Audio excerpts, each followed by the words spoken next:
Ako pala si Jaroy the Strong Boy Official.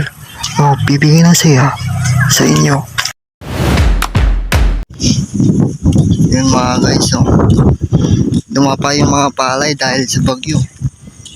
Bagyong, ano pa? Paulo. Bagyong Paulo. Ano pa lang yan? Pasibol or tinatawag na paluto. Ayan. Paluto lang yan mga katarsing. Ayan. Yan. Ano pa lang siya, yung magdadaray pa lang siya para maging palay at maging bigas para may makakainin kayo. Yan dumapa kaya purwisyo talaga pag may bagyo Kawawa ang mga farmers, kawawa ang mga masasaka. Dapat yun yung priority ng gobyerno. Pero wala tayong maasahan sa gobyerno. Kasi yung sa sa antang dito sa Cebu City, nung nalindol sila,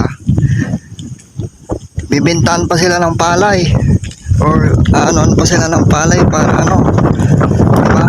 Ano yun, ayuda, parang nagkakampanya lang yung presidente natin, nagbibigay lang ng bigas, tig 1 kilo. Dapat meron siya mga katulad ni Tatay Digong na talagang pinautos niya na patayuan nyo agad ng bahay, patayuan nyo agad ng diba? Si BBM wala, bigay lang ng 1 kilong parang re-rip goods lang yung binigay niya. Yun nyo, nakikita nyo dumapa dahil sa bagyo. Kita nyo yun yan, dumapa yan dahil sa bagyo. Yan, bagyo update lang tayo dito mga katarsing. Wala namang masyadong madami sa lugar namin.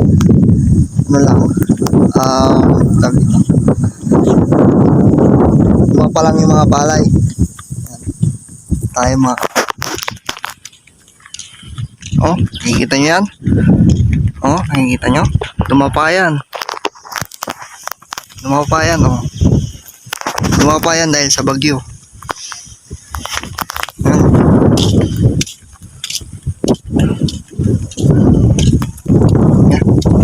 Yan dumapa yan sa bagyo dahil yan sa bagyo.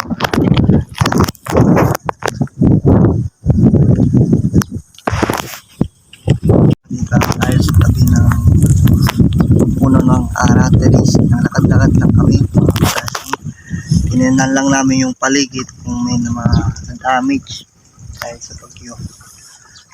Yan, marami nang dumaan na bagyo dito. Ngayon lang ako nakapag-update kasi ngayon lang yung ating maluwag yung ating schedule. Yan, sinipag ko yan, diba? Grabe yung dilubyo ngayon na nangyayari sa Pilipinas.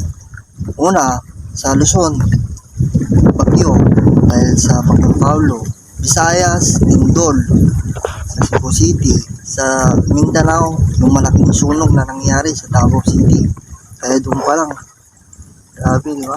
Tapos yung mga nangyari sa government natin, tapos sa korupsyon, sa mga hearing dahil sa mga congressman na mga corrupt, di ba? Yung pa lang, kaya itong bansang ito napakagulo. Kaya hindi natin alam kung yung nangyayari sa bansang ito. Pero andyan naman ang Diyos para gumabay sa atin. Andyan ang Diyos para magbigay sa atin ng kalakasan para harapin yung bawat subok na dumaan. Dumapa yung mga palay dito mga katarsing. Nakikita nyo ba yun? Yung sa likod natin. Palay po yun, dumapa. Yan. Hindi lang masyado makita sa cellphone. Yan talaga. Wala tayong magagawa kasi mahirap lang tayo. Pero sana unahin ng government. Hindi lang yung mga nasalanta. Nasalanta sa Cebu City. Nakawa talaga ako sa kanila kasi daming namatay mga katarsing. Kaya doon pa lang Masasad ka talaga, malulungkot ka talaga. Tapos yung mga nakikita ko sa social media, pinagagawa ni President. Parang pinagagawa ng Presidente natin, parang iwan. Parang nagkakampanya lang mga kagarsin. Ayun po. Sa ano lang, ang masasabi ko, dasal lang. Kaya natin ito. Mabawan din ang Pilipinas. Okay? Piliin nyo yung butuin nyo, piliin nyo yung ano, talagang magsisilbi sa bayan. Walang kaso, Gino, politiko, diba?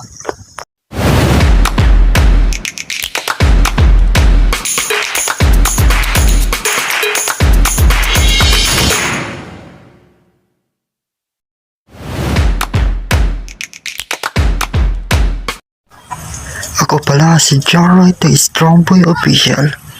Bibigyan na saya sa inyo